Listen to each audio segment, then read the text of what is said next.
नमस्कार प्यारे बच्चों। आज हम नया चैप्टर शुरू करने जा रहे हैं, वो है क्लोज। क्लोज यानी अब क्लोज में हालांकि आपको 3 प्रकार के सेंटेंस मिलेंगे, लेकिन यहाँ पर हम जो पढ़ेंगे वो पढ़ेंगे रिलेटिव क्लोज। अधिकतर यही हमारे बोर्ड एग्जाम में इनसे क्वेश्चन बनाते हैं। तो रिलेटिव क्लोज का प्रयोग हम कैसे कर सकते हैं, इसके बारे में हम आज पढ़ेंगे। तो चलिए हम शुरू करते हैं और हमारा पहला लेते हैं रिलेटिव क्लोज का टॉपिक हु। आपको ध्यान रखना है, हु का प्रयोग इंसानों के लिए किया जाता है, जानवरों के लिए नहीं। सबसे पहले तो आपको ये बात ध्यान में रखनी है। अब जैसे कि बोर्ड एग्जाम में जिस पैटर्न के आधार पर इससे क्वेश्चन बनाते हैं वो 2 प्रकार से बनाते हैं।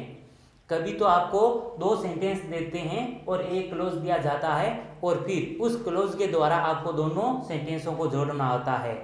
और दूसरा जो पैटर्न होता है वो होता है कि एक ही सेंटेंस दिया हुआ होता है और एक सेंटेंस के मध्य आपको रिक्त स्थान दे देते हैं। तो दोनों ही पैटर्न के आधार पर हम इसको चेंज करने के बारे में पढ़ेंगे। तो चलिए सबसे पहले हम ये देख लेते हैं कि किस पैटर्न के आधार पर आपसे क्वेश्चन पूछे जाते हैं, किस प्रकार के प्रश्न पूछे जाते हैं। तो क्लोज से 2 प्रकार से क्वेश्चन बनाते हैं। तो देखिए ये तो है पहला प्रकार, यानी आपको इस प्रकार से भी क्वेश्चन पूछ सकता है। 2 सेंटेंस फिर आपको एक क्लोज दे देगा और आपको दोनों सेंटेंसों को क्लोज के द्वारा जोड़ने को बोलेगा। या फिर दूसरा जो पैटर्न है, ये इस पैटर्न से भी आपको पूछ सकता है। जैसे कि जो आपको सेंटेंस दिया हुआ होगा उस सेंटेंस के मध्य में आपको रिक्त स्थान दे देगा और अंत में आपको 3 क्लोज देंगे और उन 3 क्लोज में से आपको चुनना होगा, यानी इस प्रकार का। अब या तो आपको इन तीनों में से एक को लिखना है या फिर आपको दे देगा इस प्रकार से और आपको बोलेगा कि दोनों सेंटेंसों को यानी क्लोज का प्रयोग करते हुए जोड़िए। तो चलिए चाहे ये पैटर्न आए या ये पैटर्न आए, इसको हमने कॉमन लेकर के हम कुछ नियम बता रहे हैं जिसके द्वारा आप बड़ी आसानी से क्लोज का प्रयोग करना सीख जाओगे। तो चलिए हम टॉपिक शुरू करते हैं। तो पहले आपको केवल ये देखना है अब ये कैसे चेंज होगा, किस पैटर्न का होगा, ये आगे हम एग्जाम्पल में देखेंगे। इस पैटर्न पे आपको बोर्ड एग्जाम में क्वेश्चन मिलेंगे। अब आपको हु के में ध्यान में रखना है, जैसे कि आपको बताया कि हु का प्रयोग इंसानों के लिए होता है, जानवरों के लिए नहीं। तो अगर कोई जानवर की बात आए तो उस समय हु का प्रयोग नहीं करना है। अब दूसरी हम साथ में लेते हैं, हु का जो प्रयोग है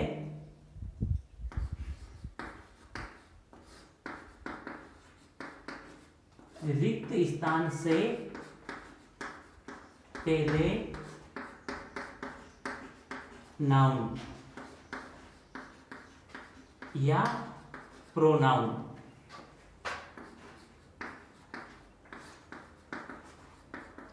रिक्त स्थान के बाद वर्ब या हेल्पिंग वर्ब। ये आपको ध्यान में रखना है हु के प्रयोग में कि रिक्त स्थान से पहले, अर्थात जैसे कि रिक्त स्थान वाला है तो अब तो सीधी सी बात है कि रिक्त स्थान से पहले आपको देखना है नाउन या प्रोनाउन होनी चाहिए और रिक्त स्थान के बाद या तो आपको वर्ब या फिर हेल्पिंग वर्ब होनी चाहिए। और मान लीजिए अगर पहले प्रकार से आए तो आपको क्या करना है, जो भी पहला वाक्य है, जो पहला सेंटेंस होगा उस सेंटेंस का आपको नाउन या प्रोनाउन अंत में लिखना होगा और उसके बाद में आपको हु का प्रयोग करके दूसरे वाक्य की वर्ब या हेल्पिंग वर्ब से वाक्य को शुरू करना है। जैसे कि हम यहाँ पर दोनों प्रकार से वो देख लेते हैं। एग्जाम्पल,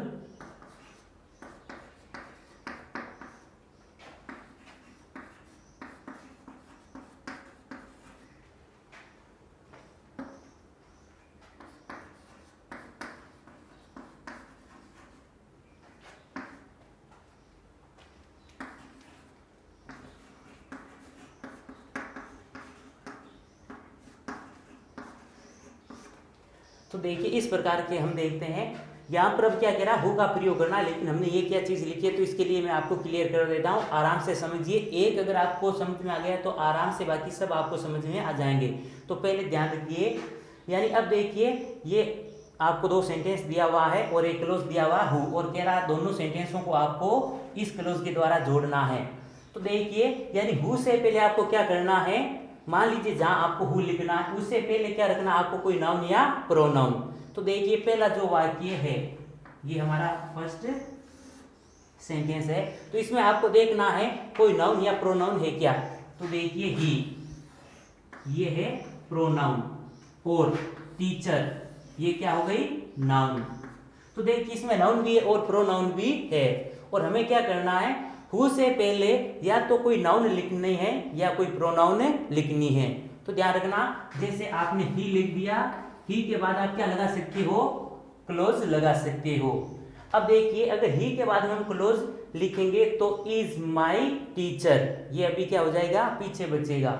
लेकिन दोनों प्रकार से आप देख लीजिए, जैसे कि ही है क्या है, प्रोनाउन, और प्रोनाउन के बाद में हम क्या लिख सकते हैं, हु लिख सकते हैं। जैसे कि चलिए मैंने प्रोनाउन लिख दिया और उसके बाद में क्या लिख दिया, हु। तो देखिए ये रिक्त स्थान हो गया, तो रिक्त स्थान से पहले क्या हो गया, कोई नाउन या प्रोनाउन होनी चाहिए। तो यहाँ तक हम सीधे भी लिख सकते थे, ही इज माई टीचर, ये भी क्या है, नाउन। तो यहाँ तक तो हमारा सेंटेंस कंप्लीट हो जाएगा। लेकिन हम इस प्रकार से भी देख लेते हैं। अब क्या करना आपको, हु के बाद यानी हु के बाद में क्या करना आपको, या तो कोई वर्ब या हेल्पिंग वर्ब। तो देखिए हेल्पिंग वर्ब तो है नहीं, ही टीचेस अस इंग्लिश। तो देखिए यहाँ पर वर्ब है, तो हम क्या करेंगे, वर्ब के आगे का जितना भी सेंटेंस है उसको हम कंप्लीटली लिख देंगे। तो यहाँ पर देखिए टीचेस अस इंग्लिश, और ध्यान रखना कॉमन वर्ड जो भी होता है उसको हटा देंगे। तो देखिए यहाँ पर भी है और यहाँ पर भी ही है, तो ही को क्या कर देंगे, हटा देंगे। तो देखिए टीचेस अस इंग्लिश और ही हट जाएगा। तो जो हमारा दूसरा सेंटेंस था वो तो पूरा क्या हो चुका है, हमने वापस लिख दिया। लेकिन ध्यान रखिए जो पहला सेंटेंस है उसमें केवल हमने ही लिखा है, इज माई टीचर अभी तक नहीं लिखा। तो जो भी अगर हमारे शब्द बच जाते हैं तो उसको हम अंत में लिखते हैं। तो यहाँ तक कंप्लीट हो गया। अब जो बचे हुए शब्द हैं उनको हम वापस लिखेंगे। अब क्या बचा हुआ है, इज माई टीचर। तो ये हो गया हमारा क्लोज के द्वारा सेंटेंस। अब मान लीजिए आप ऐसा ना लिखो तो एक इस प्रकार से भी लिख सकते हो, ही लिख दिया, अब उसके बाद में क्या है, इज माई टीचर, नाउन है, नाउन तक हम पूरा लिख देते हैं, इज माई टीचर, यहां तक लिख दिया। तो अब ये देखिए हमारा फर्स्ट जो सेंटेंस है वो पूरा कंप्लीट हो गया, और उसके बाद में हम क्या लगा देंगे, हु का प्रयोग कर देंगे। और अब क्या करेंगे, हु लगा दिया, फिर आपको किसे शुरू करना, हेल्पिंग वर्ब आई तो हेल्पिंग वर्ब से या वर्ब से।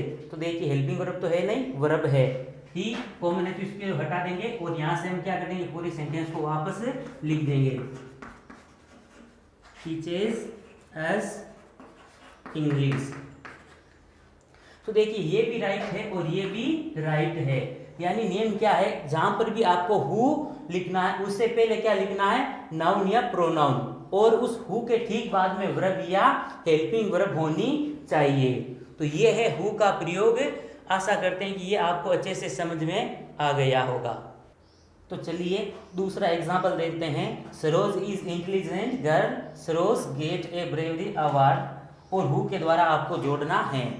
तो जो पहले एग्जाम्पल में बात हमने जानी थी उसी बात को ध्यान में रखते हुए आप आसानी से इसे चेंज कर सकते हैं। आपको ध्यान में क्या रखना है, जहां पर भी आप हु लिखोगे तो पहले वाक्य का आपको या तो नाउन या प्रोनाउन हु से पहले रखना है। तो पहले वाक्य में देखिए सरोज नाउन है और गर्ल भी क्या है, नाउन। तो आप सरोज लिखने के ठीक बाद भी हु लगा सकते हो, या फिर गर्ल के बाद में भी आप हु लगा सकते हो।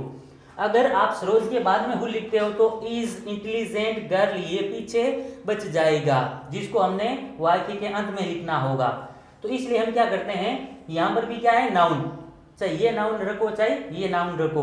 तो इसलिए अगर हम पूरा सेंटेंस लेंगे तो पहला कंप्लीट हो जाएगा। तो हम लेते हैं Saroj is intelligent girl, noun आ गया। अब नाउन के आगे आपको क्या करना है, हु का प्रयोग करना है। तो चलिए ये हु लगा दिया। अब आपको क्या करना है, जो सेकंड आपको सेंटेंस दिया गया उस सेकंड ये सेंटेंस का या तो आपको वर्ब या फिर आपको हेल्पिंग वर्ब रखनी है। तो देखिए सरोज कॉमन होने के कारण इसको क्या कर देंगे, हम हटा देंगे। अब आपको शुरू कहां से करना, हेल्पिंग वर्ब है तो हेल्पिंग वर्ब से, या वर्ब है तो वर्ब से, तो हेल्पिंग वर्ब है नहीं इसलिए हम वर्ब से शुरू करेंगे। गेट्स ए ब्रेवरी अवार्ड। तो देखिए ये हमारा जो एग्जाम्पल था कंप्लीट हो गया। Rose is intelligent girl who get a bravery award. अब यदि आपको दूसरे पैटर्न से पूछे, जैसे आपको यहाँ ये ना दे करके इस प्रकार का दे दे, अब इसको ये आपको भूल जाना, दूसरा जो तरीका है ये इस प्रकार से आपको होगा, ऐसा आपको सेंटेंस मिलेगा और वाक्य के अंत में आपको 3 क्लोज देगा। जैसे यहां पर हु, हुम, हुज दिया हुआ है और आपको बोल रहा है कि इन तीनों में से एक क्लोज को आपको यहां पर लिखना है। तो आपको देखना है कि रिक्त स्थान से पहले क्या है, गर्ल, क्या है, नाउन, और रिक्त स्थान के बाद में क्या है, वर्ब। तो देखिए हु के जहां पर भी आपको हु लिखना उससे पहले क्या होगा, नाउन या प्रोनाउन, तो नाउन है, और उस रिक्त स्थान के बाद में क्या होगा, वर्ब या हेल्पिंग वर्ब। तो देखिए वर्ब, नाउन और वर्ब, तब आपको क्या लिखना है, हु लिखना है। तो देखिए इस प्रकार से आए, वो तो और भी इजी है। यदि 2 आपको सेंटेंस दे और एक क्लोज के द्वारा आपको जोड़ने के लिए बोले तो भी आपको इसी पैटर्न के आधार पर आराम से उसको कर सकते हो। तो ये तो था हमारा रिलेटिव क्लोज का पहला हु का प्रयोग, जो आपको अच्छे से समझ में आ गया होगा।